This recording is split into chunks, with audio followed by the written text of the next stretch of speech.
Passons donc au prélèvement, ce qu'on appelle les terumot en hébreu. Retenez l'appellation hébraïque. Terumot, ce sont les prélèvements, au singulier teruma. Et les dîmes en hébreu se dit ma'asrot, ça vient du mot eser qui signifie 10.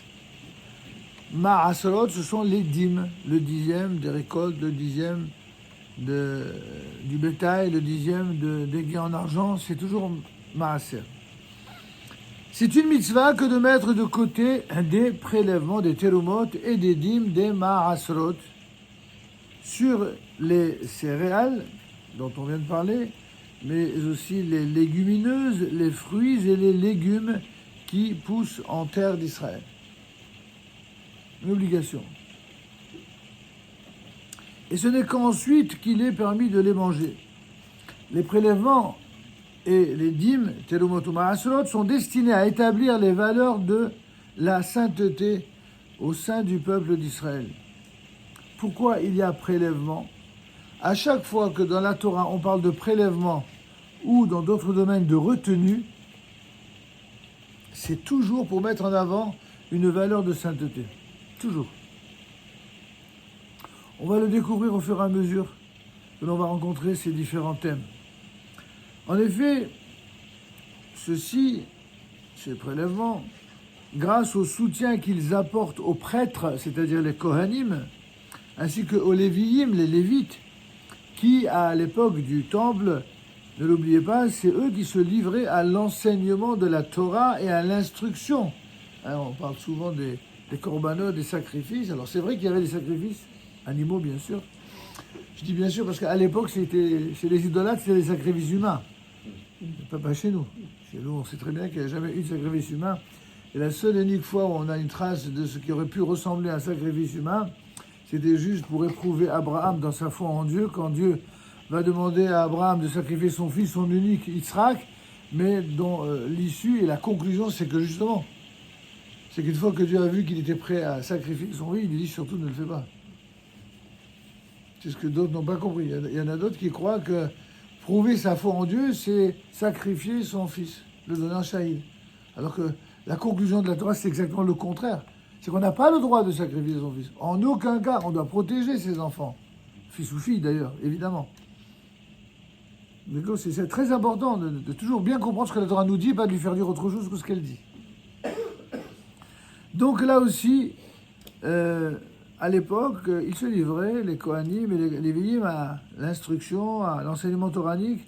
Et grâce au financement qu'ils permettent du pèlerinage à Jérusalem pendant les fêtes, mais aussi grâce à l'aide apportée aux pauvres, tout cet argent était réuni pour cela. C'est-à-dire que c'était des gens qui vivaient tellement dans la sainteté en permanence qu'il était évident que tout bien qu'ils recevaient était redistribué. Ils vivaient ça comme un bonheur, le bonheur de donner, le bonheur d'offrir, le bonheur de partager. Et il faut vraiment comprendre et aimer ça pour réaliser à quel point il n'y a pas plus grand bonheur que de pouvoir donner à ceux qui sont dans la nécessité. Seulement quand quelqu'un consacre sa vie à l'étude de la Torah et à l'enseignement de la Torah, en général, il n'a pas trop le temps pour faire du business et avoir des moyens qui lui permettraient justement de produire cette générosité. Et c'est pourquoi la Torah et les sages d'Israël ont légiféré de telle sorte que c'est justement entre les mains de ceux qui ne se consacrent pas à l'argent, mais qui se consacrent à la sainteté et à l'amour des hommes, c'est à eux qu'incombait la charge de distribuer les dividendes de tous ceux qui produisent des bénéfices. Et c'était évidemment très, je dirais, minutieusement organisé et ça se passait très, très bien. Aujourd'hui, on a quelques réminiscences de ça dans différentes façons de distribuer la tzedaka, toutes avec une grande valeur et des mérites. Mais ça ne se passe pas toujours d'une manière aussi carrée, aussi claire, aussi transparente que cela se produisait jadis au temple de Jérusalem. En tout cas, cette mitzvah, elle comporte 4 parties, si vous voulez bien noter. Cette mitzvah de Terumot ou Ma'asrot. Premièrement, ce sont des choses qui sont pour la plupart d'entre vous des choses nouvelles. Donc retenez-les, écrivez-les et essayez de bien retenir pour que en fait vous le sachiez à vie, surtout le jour où vous serez appelé à vivre en Israël, que vous tombiez pas des nues. Il y a d'abord ce qu'on appelle la Teruma Gedola. Teruma Gedola qui signifie le grand prélèvement. Alors c'est quoi ce grand prélèvement? Il s'agit de 2%. Seulement 2%. On n'est pas dans le 10%, ça ce sera plus tard. Le 2% de la récolte qui était, ou des gains, qui étaient destinés aux prêtres. Ça veut dire quoi aux prêtres? Ça veut dire non seulement pour leur nourriture personnelle, mais pour leur économie personnelle. Il fallait qu'ils puissent ne manquer de rien, qu'ils soient totalement assistés par la société, mais pour qu'ils se consacrent complètement à la sainteté et au peuple. C'est pas des gens qui avaient comment dirais-je, des gratifications ou des privilèges, comme on aime bien parler en France, on parle souvent de privilèges. Ce n'était pas des privilèges. C'était bien sûr un avantage, c'est indéniable. C'était une contribution volontaire, mais ces contributions-là, elles sont là pour que celui qui a pour mission de s'occuper du sacré n'ait pas de soucis matériels. Quand quelqu'un est dans le besoin, il y a deux conséquences qui peuvent se produire. C'est soit quelqu'un qui est tellement dans le besoin qu'il n'a pas l'esprit tranquille pour s'occuper de la sainteté, ni de l'étude de la Torah, ni de son enseignement. Deuxième conséquence, c'est que si il n'est pas doué pour un métier d'argent, soit il risque d'être appelé à voler ou à tricher ou à mentir ou à voler. Autant de choses qui sont gravissimes et qui sont totalement incompatibles avec une vie de sainteté. Donc le système a été pensé d'abord par Dieu puis par la Torah et aussi par les Khamim, de telle sorte que on protège un statut non pas pour en faire des planqués qui sont privilégiés et qui foutent rien de leurs 10 doigts, pas du tout. On protège un statut pour leur donner le moyen matériel de n'avoir aucun souci matériel, aucune contrariété de cet ordre-là, afin d'être totalement dévoué à la spiritualité. Et le peuple d'Israël a besoin de ça, et l'humanité a besoin de cela. Qu'il y ait des gens qui soient vraiment de ce niveau de grandeur sur le plan de la spiritualité. En tout cas, il y avait donc simplement 2%, donc c'est pas énorme, mais en même temps, si c'est tout le monde qui donne 2%, donc autant vous dire qu'à la fin du compte, c'est quand même quelque chose de conséquent.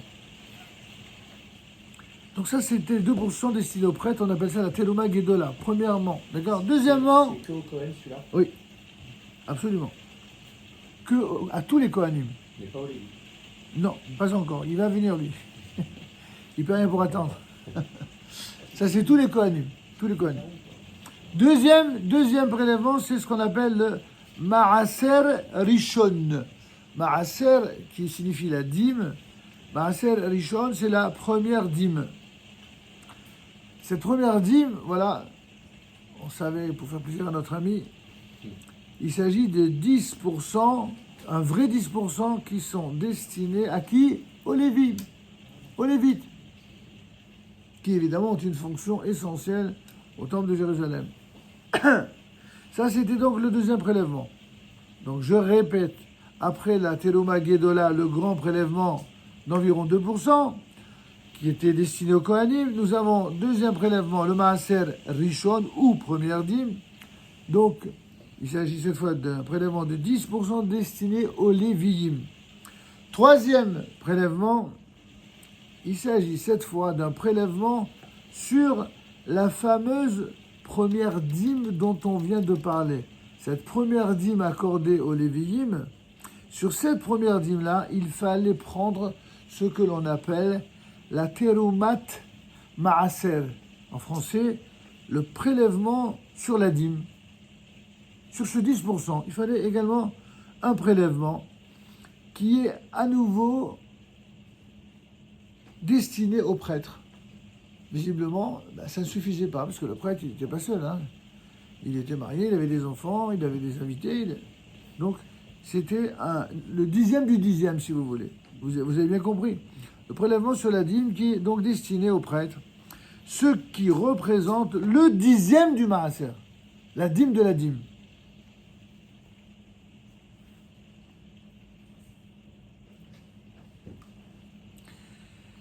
Ce qui correspond en fait à 1% de la somme de tout le produit. En tout, ça fait, quand vous prenez 10% de 10%, c'est-à-dire en fait 1% de l'ensemble du produit. Ça, c'était donc le troisième prélèvement. On arrive enfin au quatrième prélèvement qu'on appelle Maaser Sheni. Le Maaser Sheni, qu'est-ce que c'est? On traduira la seconde dîme.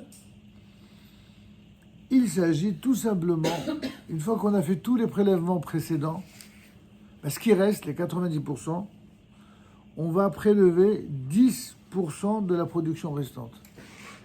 Le 10% de tout le reste. Est-ce que c'est bien clair? C'est très précis, c'est un peu technique, c'est pas difficile. Il faut juste bien écrire ça, le répéter plusieurs fois jusqu'à ce que ça rentre. Une fois qu'on en sait tout cela, il y a un élément supplémentaire à savoir, c'est le timing de tout ça. Quand on fait ça? À quel moment? Quel est le repère? Réponse.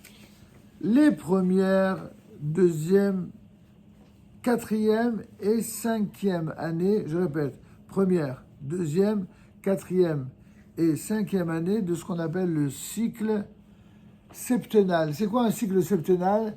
C'est ce qu'on appelle le Shenat Hashemita. Vous savez que les années sont comptées par ordre de 7. Ça veut dire que de la même manière que vous avez une semaine, elle est composée de 7 jours et que le jour central de la semaine, c'est le Shabbat Kodesh, le jour du Shabbat, il y a sur une période de 7 années, il y a une année qui est centrale, qui est sacrée, c'est le repos de la terre, le Shabbat de la terre. C'est la 7e année qu'on appelle Shenat Hashemita, l'année de la Shemitah. C'est clair? On appelle ça aussi en français le cycle septennal. Donc, dans un cycle de 7 ans, vous avez ces fameux prélèvements dont nous avons parlé qui sont réalisés première, deuxième, quatrième et cinquième année. C'est ainsi que on a apporté le produit du Maaser Sheni. Vous reverrez plus haut ce qu'on a dit sur le Maaser Sheni. Ou alors sa contre-valeur monétaire à Jérusalem. Là, ça demande une explication. Quand on fait ces différents prélèvements, à un moment donné, les Kohanim, ils ne sont pas tous chargés de famille de la même manière. Un Kohen qui vient de se marier et qui n'a pas d'enfant, ou pas encore, et un autre qui a 10 enfants, forcément, il n'aura pas les mêmes besoins. Donc, celui qui n'a pas les mêmes besoins, alors qu'est-ce qu'il va faire une fois qu'il a reçu des prélèvements, mais qui sont en nature? Qu'est-ce qu'il va en faire? Il va pas les laisser pourrir. Il n'y avait pas de frigidaire à l'époque, d'accord? Qu'est-ce qu'il en fait? Alors, il va vendre. Il va vendre la nourriture. L'argent ne devra pas être dévié de sa fonction. Sa fonction, c'est toujours un argent qui est consacré. Tout ce qui est donné au Kohen ou tout ce qui va au temple, c'est toujours consacré et ça ne sort pas de là. Par contre, une fois que l'argent a été perçu, la nourriture, elle est par cette tractation, ou plutôt par cette transaction, elle est désacralisée de son caractère sacré, de sorte que, eh bien, tout le monde peut en consommer à Jérusalem. Ça reste quand même à Jérusalem. C'est bien clair. Et l'on consommait ce produit ou les aliments que l'on avait achetés avec sa contre-valeur. Donc ça devenait une véritable monnaie de placement, monnaie d'échange, monnaie de transaction, toujours en tout bien, tout honneur, en respectant toujours la destination sacrée de l'argent en question et jamais le désacraliser ou le dépenser ailleurs. C'est bien clair? On verra plus tard pourquoi c'était très important de respecter cela.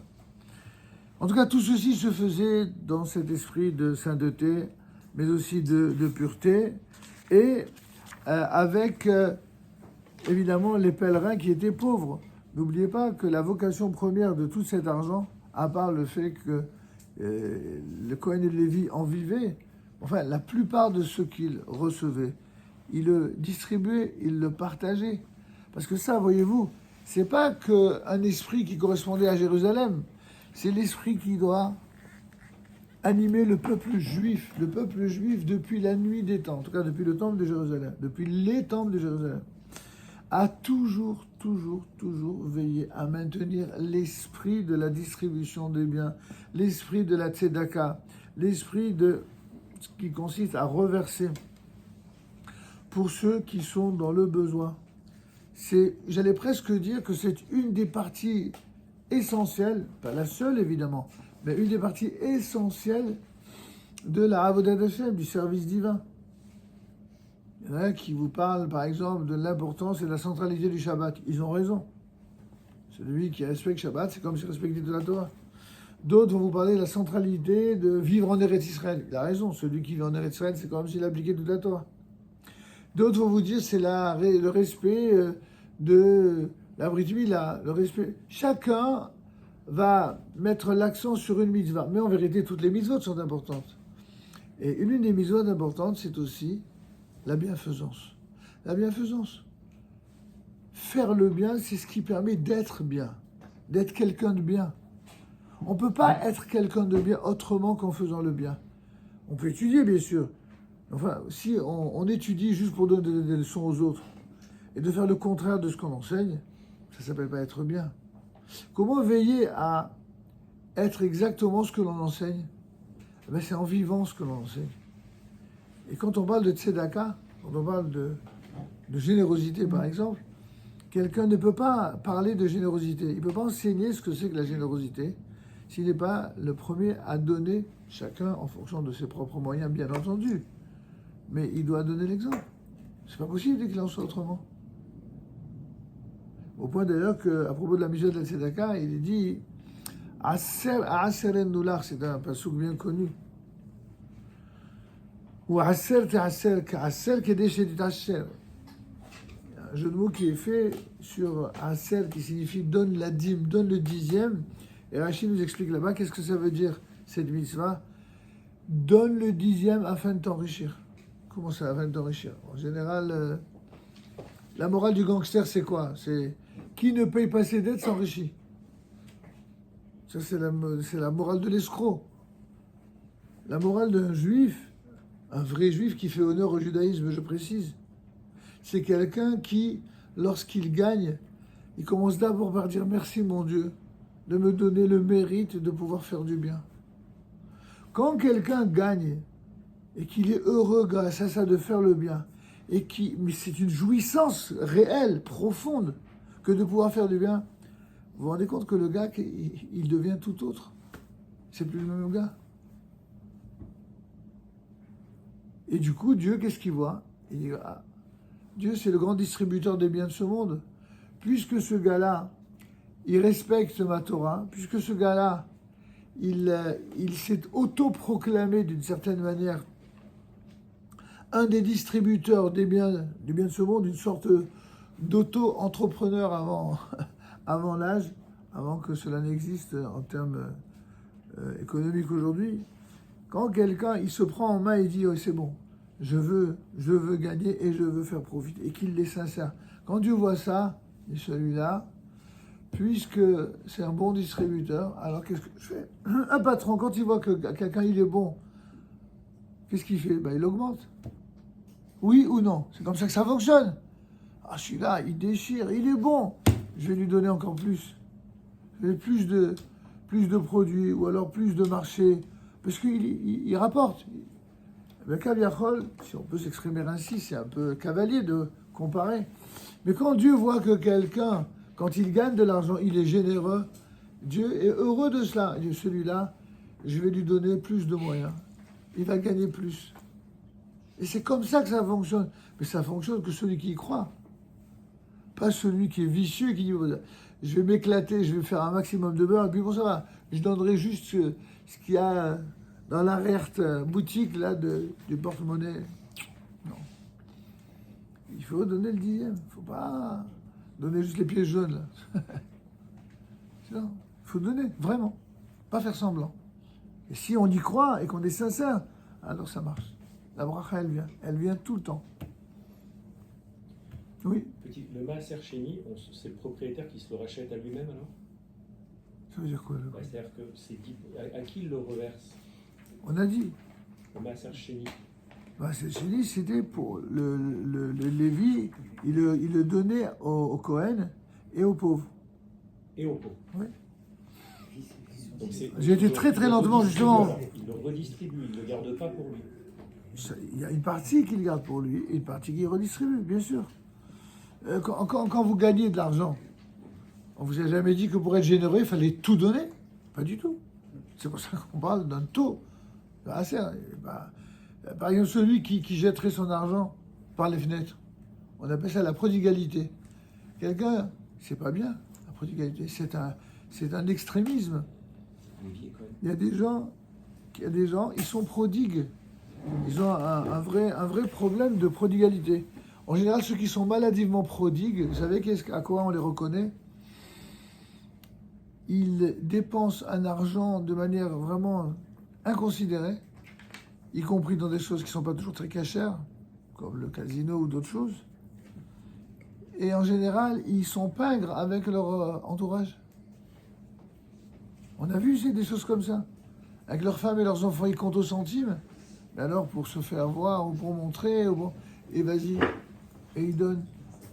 C'est pas de la Torah, ça. Certainement pas. Il faut d'abord être généreux pour ses proches et pour les pauvres de sa maison, et puis pour les pauvres de sa communauté, puis les pauvres de la ville, puis après de son pays, puis après, et ainsi de suite. Il y a une question de logique et de bon sens. Mais si juste pour qu'on parle de toi, et tu fais le beau, et que ceux qui sont à côté là, ils te tendent la main, c'est choquant, mais vous avez peut-être vu ce genre de scène dans des films, où le gars, il est capable d'aller dans un gala de charité et montrer que pour un petit truc, comme dirait l'autre, qui sert à rien, n'est-ce pas, un truc d'art, il va payer 100 000 ou 200 000 euros. Et le gars qui est dans l'escalier, qui lui demande, qui le regarde avec mépris, espèce de feignant, va travailler. C'est irréel, n'est-ce pas? C'est presque caricatural, mais ça existe. Ça existe des cas comme ça. Parce que quand on fait le bien, on le fait parce qu'on est bien.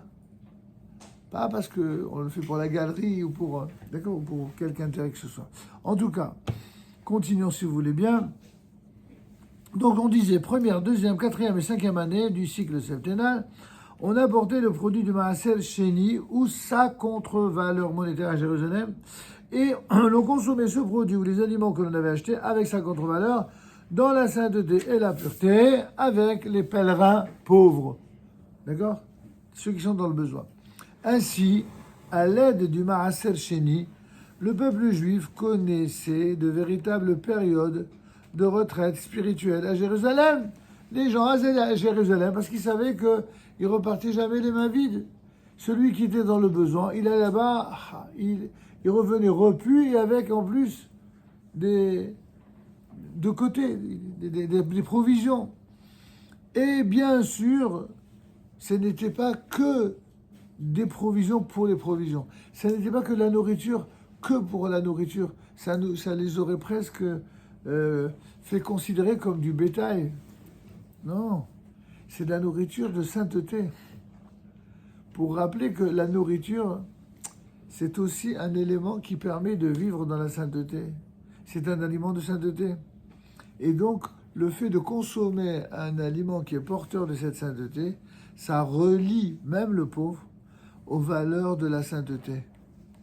Imaginez que quelqu'un se vautre dans la nourriture et dans la boisson d'une manière hideuse, d'une manière grossière, et que cela l'amène à avoir des comportements dans le domaine des mœurs qui est léger. Vous comprenez le lien qu'il y a entre, ou plutôt la différence qui existe entre manger comme un goinfre et comme un pervers et avoir des comportements qui sont tout le contraire de la sainteté, et celui qui au contraire consomme avec sainteté, avec pureté, avec pudeur, avec bonté. C'est deux univers différents. Les gens ne comprennent même pas des fois de quoi nous parlons. Ils ne comprennent pas qu'on puisse parler de sainteté pour la bouffe. Bouffe entre guillemets, parce que pour la nourriture c'est de la bouffe. Non, c'est pour ça que nous, quoi qu'on mange, il faut toujours qu'on commence d'abord par la bracha.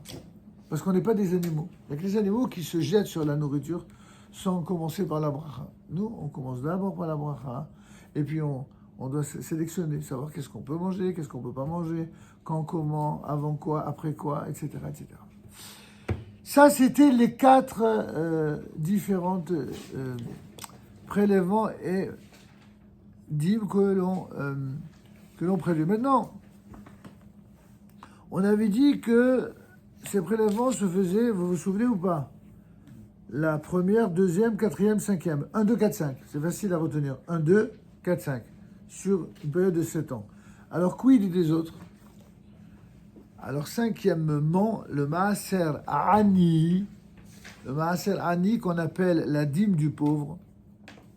C'est encore un autre prélèvement, c'est le tout dernier. Le Maaser Ani, c'est la dîme du pauvre. Alors lui, c'est la 3e et la 6e année, 3, 6.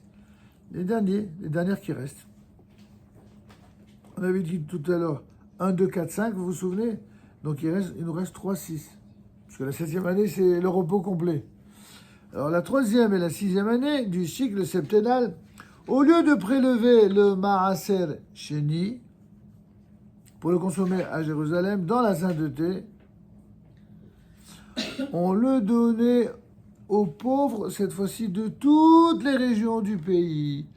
Ça veut dire qu'on ne pense pas que aux pauvres qui sont à l'entrée de la maison, ou à Jérusalem, ou dans la ville, mais dans la totalité des régions du pays. Éventuellement, ceux qui sont de passage aussi. Donc, en fin de compte, ce système économique d'organisation pratique, eh bien, il pense à tout le monde. Personne n'est oublié. Absolument personne. Est-ce que vous reconnaissez la personne là qui est en bas? C'est pas quelqu'un de chez nous?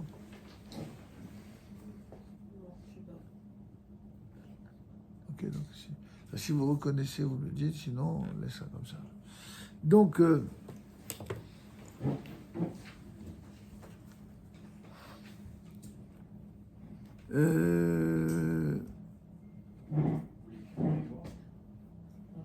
le connaissez ou pas? Non, laissez tomber alors, c'est bon. C'est uniquement si c'était quelqu'un du cours, vous l'auriez ouvert, mais sinon... je vous ai tous donné le code, n'est-ce pas? Donc, oui. D'accord, ok. Donc vous le gardez pour vous, pour des raisons de sécurité évidentes. C'est peut-être quelqu'un de passage.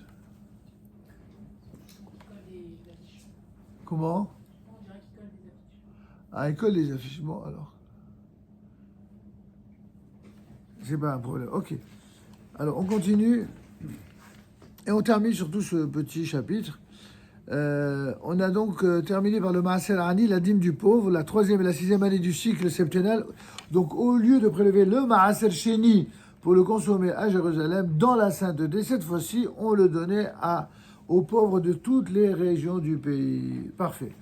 Depuis que le temple est détruit et que la majorité du peuple juif n'habite plus en terre d'Israël, enfin plus pour longtemps, parce que au rythme où vont les choses, la majorité du peuple d'Israël, elle est pratiquement... En tout cas, la plus grande communauté du peuple d'Israël se trouve en Israël, mais d'ici, au rythme où vont les choses, je pense que la très grande majorité du peuple d'Israël va se retrouver de plus en plus,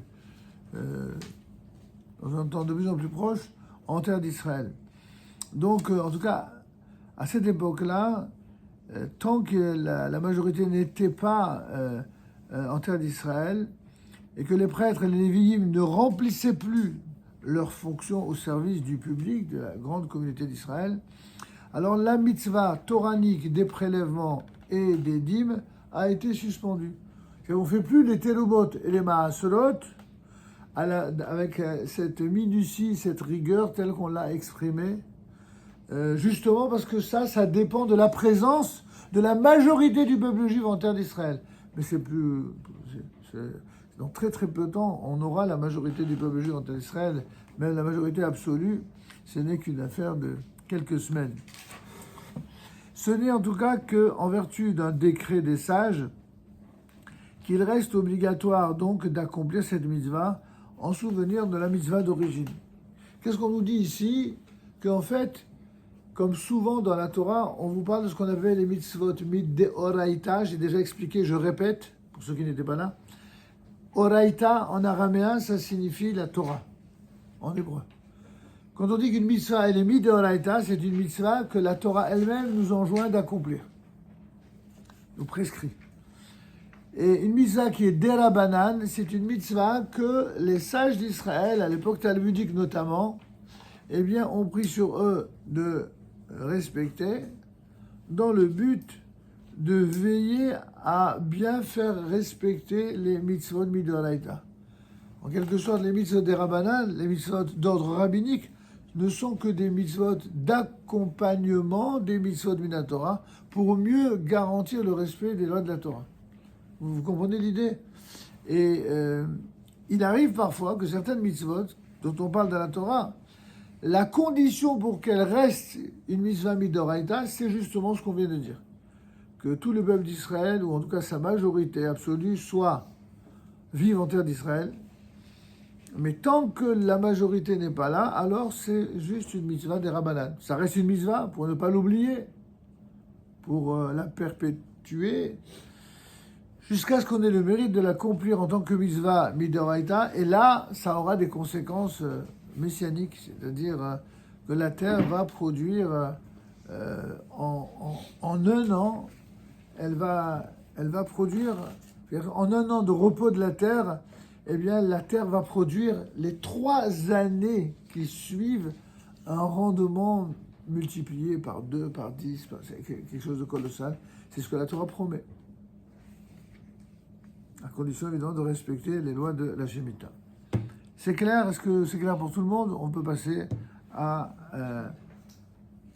un autre volet de cette question qui va forcément vous intéresser, mais qu'en est-il de ces prélèvements et de ces dîmes de nos jours? De nos jours, c'est-à-dire si on n'a pas la majorité du peuple juif en Israël et si, Bichlal, on ne vit pas en Israël. Qu'est-ce qu'il en reste? Comment accomplissons-nous ces mitzvot aujourd'hui?